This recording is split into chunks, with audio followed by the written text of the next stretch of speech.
ఒక పెద్ద స్టార్ వారసుడు హీరోగా తరంగెట్టం చేస్తున్నాడంటే అభిమానుల్లో ప్రేక్షకుల్లో అంచనాలు భారీ స్థాయిలో ఉంటాయి. మొదటి సినిమాతోనే వారి అంచనాలను అందుకోవడం చాలా కష్టం. డాన్స్, ఫైట్స్, యాక్టింగ్ ఇలా అన్ని విభాగాల్లో పర్ఫెక్ట్ అనిపించుకుంటే మాత్రం ఫ్యూచర్లో ఇక వారు సూపర్ స్టారే. దానికి ప్రత్యేక ఉదాహరణ సూపర్ స్టార్ మహేష్ బాబు.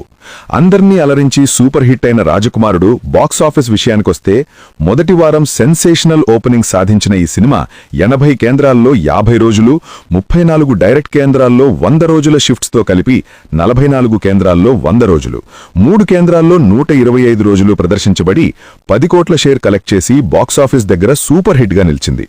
తన మొదటి సినిమాతోనే 10 కోట్ల షేర్ మార్క్ కొట్టిన మహేష్ ఎక్సలెంట్ ఫీట్ సాధించాడు. చాలా సెంటర్లలో గ్రాస్ పరంగా నెంబర్ 1 మూవీగా నిలిచింది రాజకుమారుడు.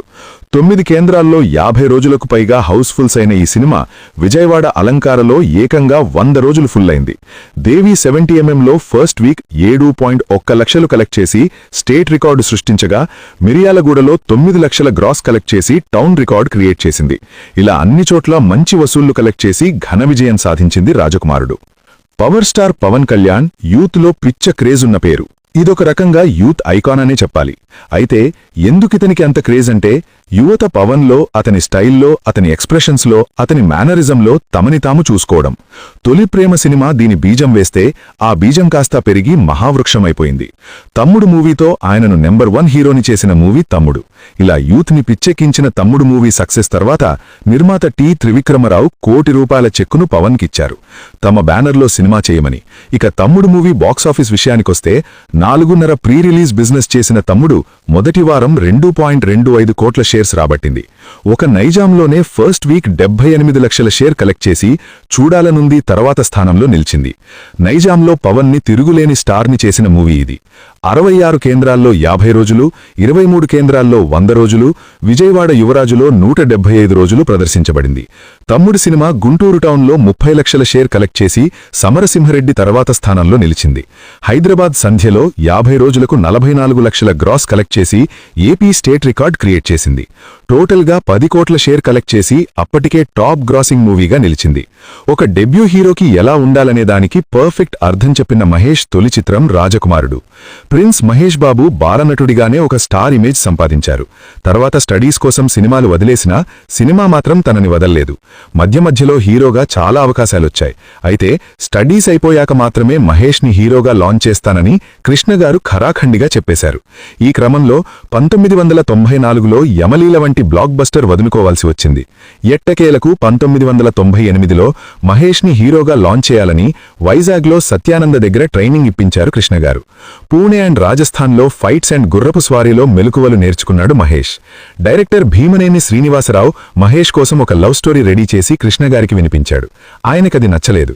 కృష్ణవంశీ టేకింగ్ కృష్ణగారికి చాలా ఇష్టం. ఆయన్ని పిలిపించి మహేష్ని హీరోగా లాంచ్ చేయాలి, మీరు బాధ్యత తీసుకుంటారా అని అడిగారు. ఆయనకు టెన్షన్ మొదలైంది. ఒక పెద్ద స్టార్ కొడుకు అంటే ఎన్నో అంచనాలుంటాయి. డాన్స్, ఫైట్స్, రొమాన్స్ అన్నీ కావాలి. కానీ కృష్ణవంశీ ఓన్లీ కాంటెంట్ బేస్ ఉన్న మూవీస్ మాత్రమే చేస్తారు. తన టేకింగ్ ఒక కొత్త హీరోని లాంచ్ చేయడానికి పనికిరాదని భావించి, సారీ సార్, మొదటి సినిమా చేయలేను, కానీ తర్వాత మూవీ అయితే తప్పకుండా చేస్తా అని చెప్పారు కృష్ణవంశీ.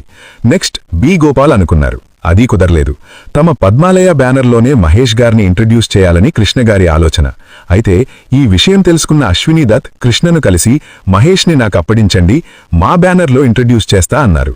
అంత పెద్ద ప్రొడ్యూసర్ అయితే ఏ భయం ఉండదని కృష్ణగారు సరేనన్నారు. కె. రాఘవేంద్రరావుని డైరెక్టర్గా అడిగారు. అప్పుడాయన జగపతిబాబుతో ఒక మూవీ చేస్తున్నారు. దాని తర్వాత చిరంజీవి, ఇద్దరు మిత్రులు చేయాలి, 6 నెలలు టైం పడుతుంది అన్నారు. కృష్ణగారు ఓకే అన్నారు.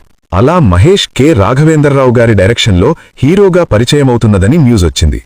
ఎప్పట్నుంచో ఇలాంటి వార్త కోసం వెయిట్ చేస్తున్న కృష్ణగారి ఫ్యాన్స్ అప్పుడే సినిమా రిలీజ్ అయినంత సంబరాలు చేశారు. అప్పటికే కృష్ణ ప్రైమ్ టైం అయిపోయింది. ఆ లోటు భర్తీ చేయడానికి కృష్ణ ఫ్యాన్స్ అంతా మహేష్ ఎంట్రీ కోసం ఎదురుచూస్తున్నారు.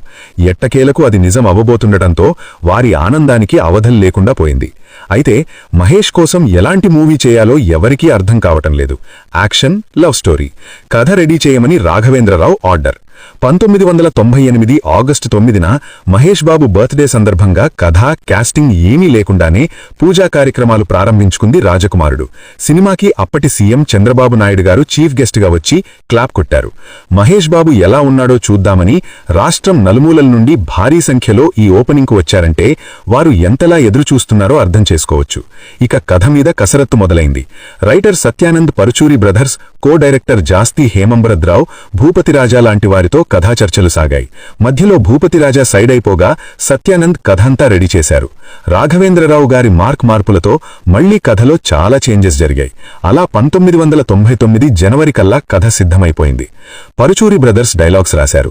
మొదట హీరోయిన్గా అంజలా జవేరిని అనుకున్నారు. కానీ ప్రేమంటే ఇదేరా మూవీతో ఫేమస్ అయిన ప్రీతి జింటా మహేష్ పక్కన కరెక్ట్ జోడీ అని ఆమెను తీసుకున్నారు. అప్పటికే నెంబర్ 1 మ్యూజిక్ డైరెక్టర్గా ఎదుగుతున్న మణిశర్మ మ్యూజిక్ డైరెక్టర్. ఇలా అన్ని కార్యక్రమాలు పూర్తి చేసుకుని 1999 జనవరి లాస్ట్ వీక్ నుండి రెగ్యులర్ షూటింగ్ ప్రారంభించుకుంది మహేష్ తొలి చిత్రం టైటిల్ రాజకుమారుడు. పర్ఫెక్ట్ టైటిల్ అని అంతా అన్నారు. కేవలం టైటిల్తోనే మరింత అంచనాలను పెంచేసింది ఈ మూవీ. వైజాగ్ బూటీ, మనాలి, అన్నపూర్ణ, పద్మాలయ, రామానాయుడు, రామోజీ ఫిల్మ్ సిటీ, మహారాష్ట్రలోని ఖండాలా తదితర ప్రాంతాల్లో షూటింగ్ అంతా కంప్లీట్ చేసుకుంది రాజకుమారుడు. సినిమా బడ్జెట్ 4 కోట్లు. అలా 116 థియేటర్లలో 1999 జూలై 30న రిలీజ్ అయింది రాజకుమారుడు. కృష్ణగారి ఫ్యాన్స్ తమ యువరాజుకు అత్యంత గ్రాండ్గా వెల్కమ్ చెప్పారు. అప్పటికి ఎవ్వరూ చేయని భారీ హంగామా చేశారు. థియేటర్స్ దగ్గర కటౌట్స్, లైటింగ్స్తో ఒక పండుగ వాతావరణాన్ని క్రియేట్ చేశారు. హైదరాబాద్, వరంగల్, విజయవాడ, తెనాలి, మండపేట, కర్నూలు, గాజువాక ఇలా ప్రతి సెంటర్లో నెవర్ బిఫోర్ హంగామా చేశారు. ఇక సినిమా ఫ్యాన్స్ కు పిచ్చపిచ్చగా నచ్చేసింది. ఒక డెబ్యూ హీరో తెరంగేట్రం ఎలా ఉండాలనే దానికి పర్ఫెక్ట్ ఎగ్జాంపుల్ రాజకుమారుడు. నవరసాలు కలగలిపిన ఈ మూవీ ఫ్యాన్స్ తో పాటు మిగిలిన ఆడియన్స్ ను కూడా ఆకట్టుకుంది. కృష్ణగారి గెస్ట్ అపీరియన్స్ ఒక హైలైట్ గా నిలవగా, మహేష్ బాబుకు ఫైట్స్ అండ్ డాన్స్ చిన్నప్పటి నుండే అలవాటు కాబట్టి వాటిలో ఇరగదీశాడు. యాక్టింగ్ కూడా మొదటి సినిమాలా కాకుండా ఏదో బాగా ఎక్స్పీరియన్స్ ఉన్న హీరోలాగా నటించాడు.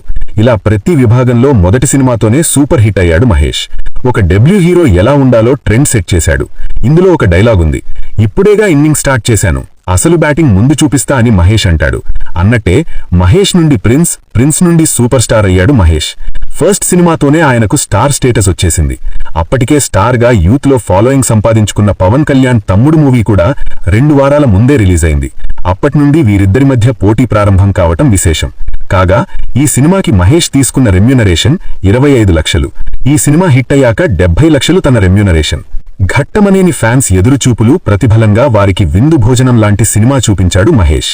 ఇప్పుడు మూవీతో ఆయనను నెంబర్ 1 హీరోని చేసిన మూవీ తమ్ముడు. ఇప్పుడు ఈ సినిమా విశేషాలని, దాని ప్రభావాన్ని, బాక్సాఫీస్ రికార్డ్స్ని తెలుసుకుందామా? డైరెక్టర్ అరుణ్ ప్రసాద్ కోడి రామకృష్ణ దగ్గర అసోసియేట్ డైరెక్టర్గా పనిచేసేవారు. 1997లో పెళ్లి మూవీ తర్వాత తాను ఓన్ డైరెక్షన్ చేయాలని చెన్నైలోని ఆర్బీ చౌధరీ ఆఫీస్లో చౌధరీ గారిని కలిసి ఒక కథ చెప్పారు. ఆయనకు కథ నచ్చింది. చిరంజీవి గారి తమ్ముడు పవన్ కళ్యాణ్ అని ఈ మధ్య హీరోగా పరిచయమయ్యాడు. ప్రెజెంట్ మా బ్యానర్లోనే సుస్వాగతం మూవీ చేస్తున్నాడు. ఆయనకు ఈ కథ చెప్పు అని చౌధరీ చెప్పారు. ఒక మేనేజర్ని అరుణ్ ప్రసాద్కు పరిచయం చేసి పవన్ కళ్యాణ్ని కల్పించమని చెప్పి వెళ్లిపోయారు. అప్పుడు పవన్ కళ్యాణ్కు పెద్దగా పేరు లేదు. చిరంజీవి తమ్ముడుగా తప్ప. అసలు తన యాక్టింగ్ ఎలా ఉంటుందో చూద్దామని గోకులంలో సీత మూవీ చూశారు. అరుణ్ ప్రసాద్కి హీరో బాగా నచ్చేశాడు. సరైన మూవీ పడితే సూపర్ స్టారే అని అనుకున్నారు. అరుణ్ ప్రసాద్ ఆర్బీ చౌదరి హైదరాబాద్ వచ్చాక కళ్యాణ్కు కథ చెప్పారా అని అడిగితే మేనేజర్ ఇంకా తీసుకెళ్లలేదండి అని చెప్పారు. అరుణ్ ప్రసాద్ ఆ మేనేజర్కి 4 చివాట్లు పెట్టి అరుణ్ను పవన్ దగ్గరకు తీసుకువెళ్లారు ఆర్బీ చౌదరి. అరగంట కథ విన్న పవన్ క్లైమాక్స్ చెప్పండి చాలు అన్నారు. అరుణ్ ప్రసాద్కు ఆశ్చర్యం వేసింది. కథ నచ్చలేదేమో అని డౌట్ పడుతూ క్లైమాక్స్ చెప్పేశారు. సూపర్బ్గా ఉంది, ఈ సినిమా చేస్తున్నాం, ఫుల్ స్క్రిప్ట్ రెడీ చేసుకోండి అని చెప్పారు పవన్. కొంచెం స్టోరీ విని తర్వాత క్లైమాక్స్ మాత్రమే వినడం పవన్కు అలవాటు. మధ్యలో సినిమా ఎలా ఉంటుందో, ఎలా ఉండాలో ఊహించుకోగలరాయన. తన జడ్జ్మెంట్ ఖుషీ మూవీ వరకు గురి తప్పలేదు. తర్వాత ఆర్బీ చౌధరీ బ్యానర్లో పవన్ తన సినిమా చేయడం లేదు అని చౌధరీ ఆ ప్రాజెక్ట్ గురించి పట్టించుకోలేదు. అరుణ్ ప్రసాద్ సూపర్ గుడ్ సంస్థలోనే చేస్తారేమో అని పవన్ కూడా ఆ సినిమా వదిలేశారు. ఇక డైరెక్టర్ ఏం చేస్తాడు? వెళ్లి మళ్లీ కోడి రామకృష్ణ గారి దగ్గర డాడీ మూవీకి అసోసియేట్గా వర్క్ చేస్తున్నారు. ఈలోపు పవన్ సుస్వాగతం రిలీజ్ అవటం, తర్వాత తొలి ప్రేమ స్టార్ట్ అవ్వడం జరిగిపోయింది. తొలి ప్రేమ పోస్ట్ ప్రొడక్షన్లో ఉన్నప్పుడు ఎందుకో అరుణ్ ప్రసాద్ గుర్తుకొచ్చారు పవన్కి. వెంటనే ఆయనకు కాల్ చేసి మళ్లీ కలవలేదేంటి అని అడిగారు. మళ్లీ మీరు ఏం చెప్పలేదు కదా, మళ్లీ కలిస్తే ఏమనుకుంటారో అని కలవలేదు అన్నారు ప్రసాద్. అప్పుడు ఆయన చెప్పిన స్టోరీ లాంటి కాన్సెప్ట్తోనే తొలి ప్రేమ చేశారు పవన్. సో ఇంకో కథ ఉంటే రెడీ చేయండి, చేద్దామని చెప్పారు. హిందీలో అమీర్ ఖాన్ నటించిన జో జీతా వహీ సికిందర్ అనే మూవీని బేస్ చేసుకుని కథ తయారు చేయమన్నారు. అరుణ్ ప్రసాద్ అలాగే ఎక్సలెంట్ స్క్రిప్ట్ రాశారు. హిందీ సినిమాలో సైక్లింగ్ నేపథ్యం ఉంటుంది, మనకు కనెక్ట్ కాదు, ఫుట్బాల్, హాకీ లాంటి గేమ్స్ పెడదామని కూడా అనుకున్నారు. గోకులంలో సీత సినిమాలో పవన్ కళ్యాణ్, శ్రీహరి మధ్య ఒక ఫైట్ ఉంటుంది. ఆ ఫైట్కు లెగ్ ఫైట్గా మంచి పేరొచ్చింది. దాన్ని దృష్టిలో పెట్టుకుని కిక్ బాక్సింగ్ నేపథ్యం యాడ్ చేశారు అరుణ్ ప్రసాద్. పవన్ కళ్యాణ్కు సబ్జెక్ట్ బాగా నచ్చేసింది. ప్రొడ్యూసర్గా బోరుగుపల్లి శివరామకృష్ణకు అవకాశమిచ్చారు. ఇక కాస్టింగ్ మొదలైంది. ఒక మ్యూజిక్ ఆల్బంలో కనిపించిన ప్రీతి జింకానియా మెయిన్ హీరోయిన్ గా సెలెక్ట్ అయింది. ఆవిడకు ఇదే ఫస్ట్ ఫిల్మ్. అతిథి గోవిత్రికర్ ఫస్ట్ మూవీ కూడా ఇదే. విలన్ గా భూపేంద్ర సింగ్ ను ఆడిషన్ చేసి తీసుకోగా ఒక ఇంగ్లీష్ ఆల్బం సూపర్ హిట్ తో ఫేమస్ అయిన రమణ గోగుల మ్యూజిక్ డైరెక్టర్. అప్పటికే ఆయన ప్రేమంటే ఇదేరా సినిమాటు సంగీతం సమకూర్చారు. అయితే ఆయన్లే ఆ ఆల్బం వినే సెలెక్ట్ చేసేశారు పవన్. ఇలా అన్ని కార్యక్రమాలు పూర్తి చేసుకుని 1998 నవంబర్లో షూటింగ్ ప్రారంభించుకుంది పవన్ కళ్యాణ్ 5వ చిత్రం. టైటిల్ తమ్ముడు అని పెడదామనుకున్నారు. ఆ టైటిల్ అప్పటికే నాగార్జున రిజిస్టర్ చేయించి ఉన్నారు. సీతారామరాజు మూవీకి ఫస్ట్ అనుకున్న టైటిల్ తమ్ముడు. నిర్మాత వెళ్లి నాగార్జునుని రిక్వెస్ట్ చేయగా ఆయన ఆ టైటిల్ ఇచ్చేశారు. అలా 1999 జనవరి నుండి రెగ్యులర్ షూటింగ్ మొదలైంది. హైదరాబాద్ రామానాయుడు స్టూడియో BHEL ప్రాంతంలో షూటింగ్. కాశ్మీర్లో ఒక పాట చిత్రీకరించారు. స్విట్జర్లాండ్లో వయ్యారి భామ అనే పాట షూటింగ్ను జరిపారు. అందులో ఫారెన్ డాన్సర్స్కు వెరైటీగా మన కాస్ట్యూమ్స్ వేసి డాన్స్ చేస్తారు. ఇలా ఫారెన్ డాన్సర్స్ పాల్గొన్న ఫస్ట్ తెలుగు మూవీ తమ్ముడు. తన మొదటి సినిమాలోనే మార్షల్ ఆర్ట్స్ చేసి చూపించిన పవన్కు అందులో పెద్ద పేరేం రాలేదు. అయితే ఈ సినిమా కంటెంట్ డిమాండ్ చేస్తోంది కాబట్టి మళ్లీ ఆ మార్షల్ ఆర్ట్స్ రిపీట్ చేశారు. కార్లతో చేతులను తొక్కించుకోవడం, గుండెలపై పెద్ద పెద్ద రాళ్లు పెట్టించుకుని పగలకొట్టడం, ఇవన్నీ రియల్గా చేసిన స్టంట్స్. అలాగే look at my face in the mirror అనే ఇంగ్లీష్ పాటను ఈ సినిమాలో పాడారు. ఇలా ఒక పూర్తి ఇంగ్లీష్ పాటను తెలుగు సినిమాలో వాడడం ఇదే మొదటిసారి. ఈ పాట చిత్రీకరించేటప్పుడు పవన్ కళ్యాణ్తో సహా యూనిట్ అంతా 4 గంటలకే లేచి రెడీ అయ్యేవారు. 80 వర్కింగ్ డేస్తో 3.5 కోట్ల బడ్జెట్తో షూటింగ్ అంతా కంప్లీట్ చేసుకుంది తమ్ముడు సినిమా. నిడివి 3 గంటలు దాటిపోయింది. దానితో సెకండ్ హాఫ్లో ప్రీతి జంగానియాతో సీన్స్లో కొన్నిటిని ట్రిమ్ చేశారు. 1999 జూన్ 30న మార్కెట్లోకి రిలీజ్ అయిన ఆడియో పెద్ద హిట్. పాటలన్నీ చాలా కొత్తగా ఉన్నాయి. పెదవి దాటని మాటొకటుంది అనే పాట ఎక్కడ చూసినా మారుమోగిపోయేది. వారంలో 4 లక్షల ఆడియో క్యాసెట్స్ అమ్ముడిపోయాయి. 1999 జూలై 15న మూవీ రిలీజ్. తొలి ప్రేమ తర్వాత మూవీ కావడంతో యూత్లో హై ఎక్స్పెక్టేషన్స్ ఉన్నాయి. కాలేజ్ డుమ్మా కొట్టి ఉదయాన్నే థియేటర్ల దగ్గర అటెండెన్స్ వేయించుకున్నారు. వారిలో ఇప్పటి youth star Nithin, director Harishankar కూడా ఉన్నారు. పవన్ కటౌట్స్కు పూలాభిషేకాలు, పాలాభిషేకాలు జరిగిపోతున్నాయి. సినిమా స్టార్ట్ అయింది. పవన్ ఎంట్రీ అరుపులు, మేడ్ ఇన్ ఆంధ్ర స్టూడెంట్ అనే పాటకు ఈలలు గోలలు, కాలేజ్ కామెడీకి కడుపుబ్బా నవ్వులు, look at my face song నుండి క్లైమాక్స్ బాక్సింగ్ ఫైటింగ్ వరకు పవన్ విశ్వరూపంతో పూనకాలి.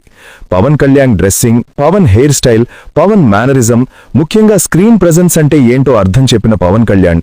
ఇలా సినిమా అంతా పవన్ కళ్యాణ్ పవన్ కళ్యాణ్. యూత్ అంతా వెర్రెక్కిపోయి మ్యాట్నీలకు కూడా వెళ్లారు. ఆయన్నను తనివి తీరేలా కుర్రగారు తమని తాము పవన్ కళ్యాణ్లో చూసుకున్నారు. తర్వాత ఎవరైనా బలాదూరుగా పనీపాట లేకుండా తిరుగుతున్నావేంట్రా అంటే ఐఎమ్ పవర్ స్టార్ ఫ్యాన్ అని తమ్ముళ్ళలో హీరో క్యారెక్టర్ని ఊహించుకోవడం అలవాటైపోయింది యూత్కి. యువతని పిచ్చి పట్టేటట్టు చేసిన సినిమాలు శివ, ప్రేమదేశం, తమ్ముడు. పవన్ని యూత్ ఐకాన్గా మార్చి కాలేజ్ స్టూడెంట్ అంటే వాడు పవన్ ఫ్యానే అనేలా చేసింది తమ్ముడు. ఇప్పుడున్న పవన్ ఫ్యాన్స్ని మీరు ఏ సినిమా నుండి ఆయనకు ఫ్యాన్స్ అయ్యారు అని అడగండి, 95% తమ్ముడు సినిమా అనే చెబుతారు. ఇలా పవన్ మానియాతో బ్లాక్ బస్టర్ అయిన తమ్ముడు తన నెంబర్ 1 హీరో ప్రస్థానానికి నంది పలికింది. ఈ సినిమా 100 రోజుల ఫంక్షన్లో చిరంజీవి మాట్లాడుతూ నేను కూడా చాలా జాగ్రత్తగా ఉండాలని స్టేజ్కు పవన్ చేరుకున్నాడు అని వ్యాఖ్యానించారంటే తమ్ముడు సినిమా రేంజ్ ఏంటో అర్థం చేసుకోవచ్చు. సినిమా కూడా చాలా బాగుంటుంది. ఫ్యామిలీ ఆడియన్స్కి నచ్చే ఎమోషనల్ అంశాలు చాలా ఉంటాయి. పవన్ కళ్యాణ్ కామెడీ టైమింగ్ అయితే అల్టిమేట్. ఇందులో మల్లికార్జునరావుతో సీన్స్ అసలు. మిగతా అందరూ తమ పాత్రలకు న్యాయం చేకూర్చినా సినిమా చూశాక అందరికీ గుర్తొచ్చేది పవర్ స్టారే.